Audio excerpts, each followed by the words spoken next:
Selamat datang ibu-ibu. Bagaimana kabarnya hari ini? Semuanya dalam keadaan sehat, Bu? Alhamdulillah, semuanya dalam keadaan sehat. Semuanya dalam keadaan baik, Bu ya? Iya, alhamdulillah. Allah kita bersyukur, Ibu ya. Terima kasih Ibu sudah meluangkan waktu untuk bisa hadir di sini, Bu ya. Walaupun mungkin masih bawaan capek karena habis pulang bekerja, Bu ya. Ada yang pulang dari sawah, ada yang pulang dari kebun, Bu ya. Ada yang pulang dari pasar. Tapi Ibu masih bisa meluangkan waktu ke sini. Saya ucapkan banyak terima kasih, Bu ya. Terus terima kasih juga kepada Ibu Hani yang mana pada hari ini dia telah menyediakan rumahnya, menyediakan tempat sehingga kita bisa berkumpul bersama di sini, Bu ya. Terima kasih Bu Hani ya. Oke, hari ini kita melakukan pertemuan P2K2 lagi, Bu ya. Hari ini kita masih membahas masalah disabilitas, Bu ya. Kalau bulan kemarin kita sudah membahas masalah disabilitas tentang pengertiannya, Bu ya. Pengertian apa kemarin? Pengertian penyandang disabilitas, Bu ya. Dengan yang apa lagi? Dengan hak-haknya, Bu ya. Masih ada yang ingat apa itu penyandang disabilitas, Bu? Coba, ada yang ingat? Lupa ya? Oke lah, kalau lupa kita ingat sama-sama lagi, Bu ya. Apa itu pengertian penyandang disabilitas, Bu ya? Iya, materi sebelumnya ini, Bu ya. Iya, sebelum kita melanjutkan materi selanjutnya kita harus ingat dulu yang kemarin itu apa pengertian penyandang disabilitas, Bu ya. Iya, penyandang disabilitas adalah setiap orang yang mengalami keterbatasan. Keterbatasan apa? Keterbatasan fisik, intelektual, mental, sensorik dalam jangka waktu yang lama, yang mana dalam berinteraksi atau berhubungan dengan orang lain mengalami hambatan dan kesulitan untuk berpartisipasi secara penuh dan efektif ya dengan warga negara lainnya, dan itu sesuai dengan hak, dengan kesamaan hak ya berdasarkan Undang-Undang Nomor 8 Tahun 2016. Jadi itu ya Bu ya, penyandang disabilitas itu adalah setiap orang yang mengalami keterbatasan apa saja tadi Bu? Fisik, intelektual, mental, dan sensorik dalam jangka waktu yang lama, yang mana bisa menyebabkan ia mengalami hambatan atau kesulitan untuk berpartisipasi secara penuh dan efektif ya Bu ya. Oke, ingat Ibu ya, jangan lupa lagi, nanti nggak tahu kalau saya tanyakan lagi apa itu penyandang disabilitas Bu ya. Oke, itu penyandang disabilitas Bu ya. Kemarin juga kita bulan kemarin sudah membahas masalah hak-haknya Bu ya. Hak-haknya ada berapa macam? Banyak Bu ya, hak-hak penyandang disabilitas Bu ya. Coba kita lihat sama-sama ke sini Bu ya. Coba lihat picture-nya Bu ya. Hak untuk hidup. Hak apa lagi Bu? Hak bebas dari cercaan. Coba ada Ibu Akhil bisa membacanya? Ya, apa lagi? Hak apa lagi Bu? Mendapat perlindungan. Hak mendapat perlindungan. Hak mendapat bantuan hukum. Oke. Hak bersekolah. Hak bekerja. Iya. Hak hidup sehat. Iya. Hak beribadah. Hak berolahraga. Hak bebas dari kekerasan. Eksploitasi. Hak tidak dikucilkan dan diperlakukan sama dengan orang lain. Oke, itu hak-hak dari penyandang disabilitas. Hak-haknya sama seperti orang normal Bu ya. Iya, dia tidak boleh dikucilkan, dia tidak boleh diperlakukan berbeda dengan yang lainnya. Dia juga punya hak bersekolah, hidup sehat, berolahraga Bu ya. Banyak hak-hak dari penyandang disabilitas. Jangan lupa Bu ya, penyandang disabilitas itu apa, hak-haknya juga apa. Oke, nah untuk hari ini, bulan ini Bu ya, nah, kita akan mempelajari tentang macam-macam jenis disabilitas. Disabilitas itu banyak Bu ya. Iya, coba sama-sama ya kita lihat picture 3 tentang jenis disabilitas. Ada gambar apa saja nih Bu? Coba, ada yang tahu? Ada yang bisa? Apa ini Bu? Ini ada disabilitas fisik. Kemudian apa lagi Bu? Disabilitas mental. Disabilitas netra Bu, bukan mental. Oh yang ini ya? Ya yang ini dulu Bu ya. Disabilitas netra ya. Kemudian apa tadi? Disabilitas mental. Kemudian apa tadi Bu? Disabilitas rungu atau wicara. Kemudian disabilitas apa lagi, Bu? Disabilitas intelektual atau disingkat dengan Down syndrome, Ibu ya. Ya, jadi di sini ada macam-macam jenis disabilitas. Ada disabilitas fisik, ada disabilitas netra, ada disabilitas mental, ada disabilitas rungu wicara, ada disabilitas intelektual atau Down syndrome, Bu ya.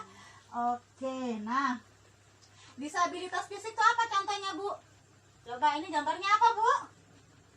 Ada seorang yang tidak mempunyai kaki. Nah, dia kakinya tidak ada. Ini bisa dikatakan sebagai penyandang disabilitas fisik karena kehilangan organ tubuh. Kemudian ini apa, Bu? Disabilitas netra. Gambar apa ini, Bu?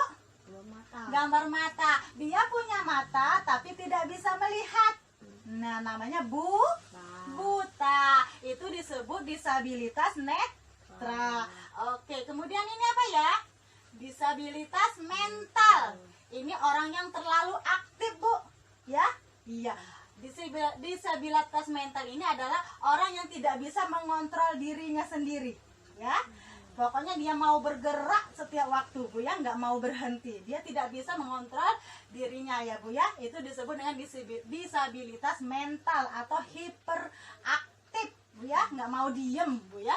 Oke. Kemudian ini ada gambar apa, Bu? Telinga. Gambar telinga. Kalau telinga itu berkaitan dengan apa, Bu? Dengan suara. Oke, dengan pendengaran.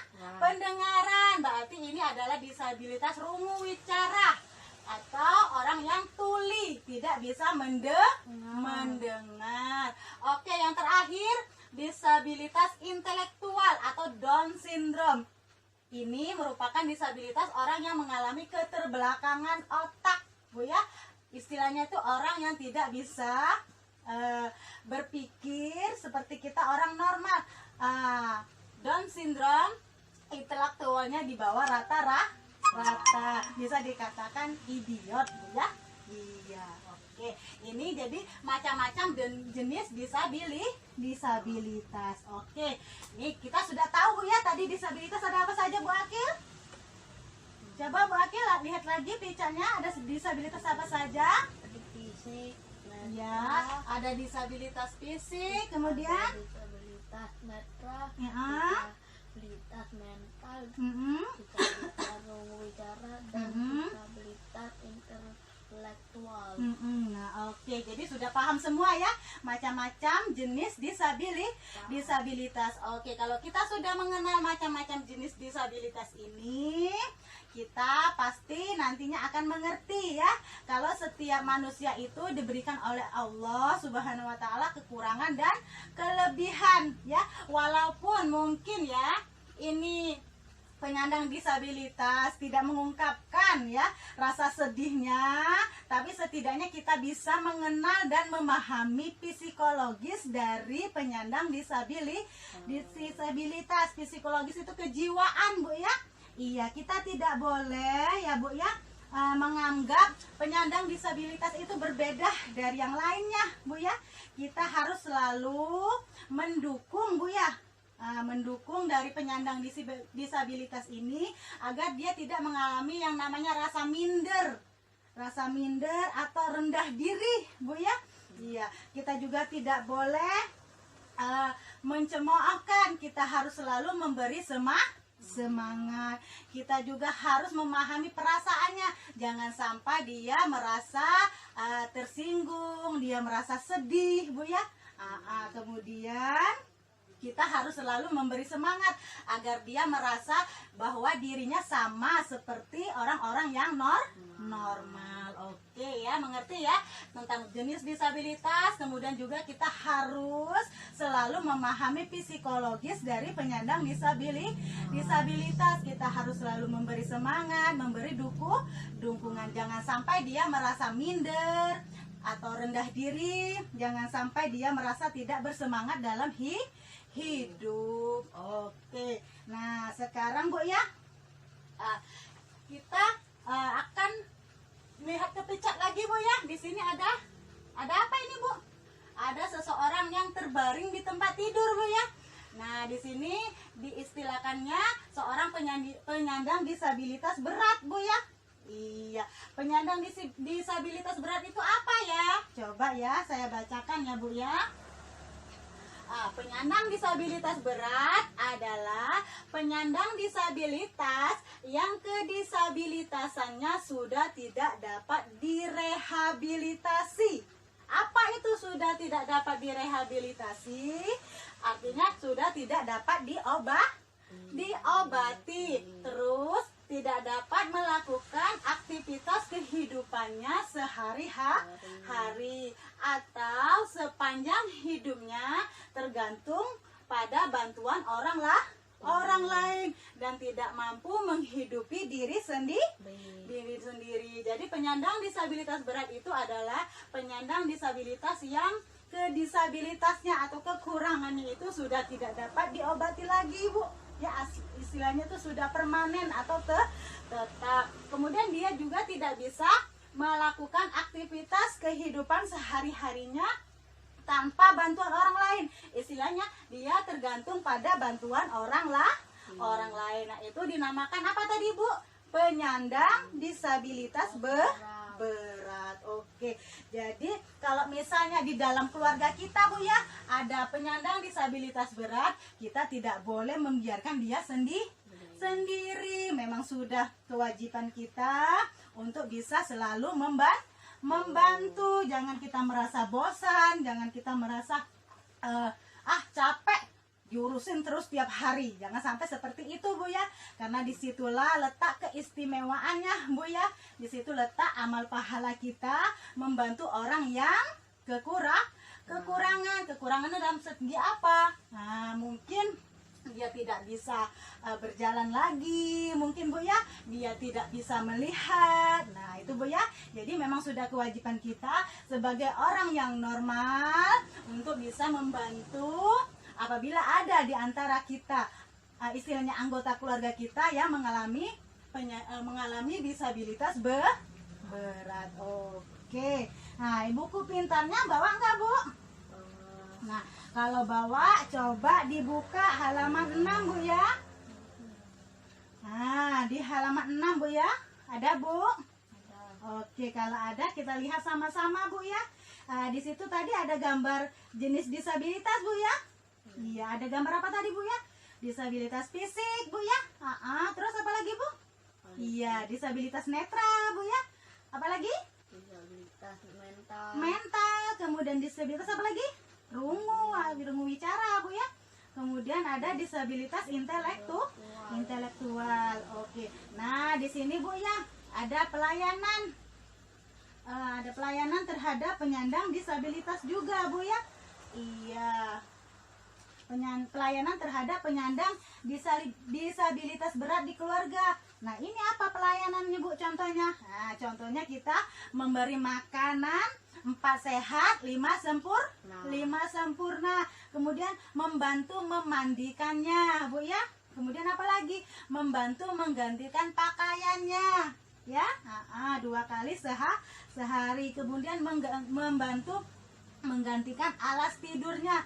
Mungkin saja dia sudah tidak bisa bangun, jadi buang air kecil atau buang air besar di tempat tidur, maka kita harus membantu menggantikannya. Kemudian selalu memberikan rasa kasih sayang, Bu ya, dan perhatian, memberikan rasa nyaman. Terus rajin-rajin mengajak bicara, jangan dicuekin, Bu ya.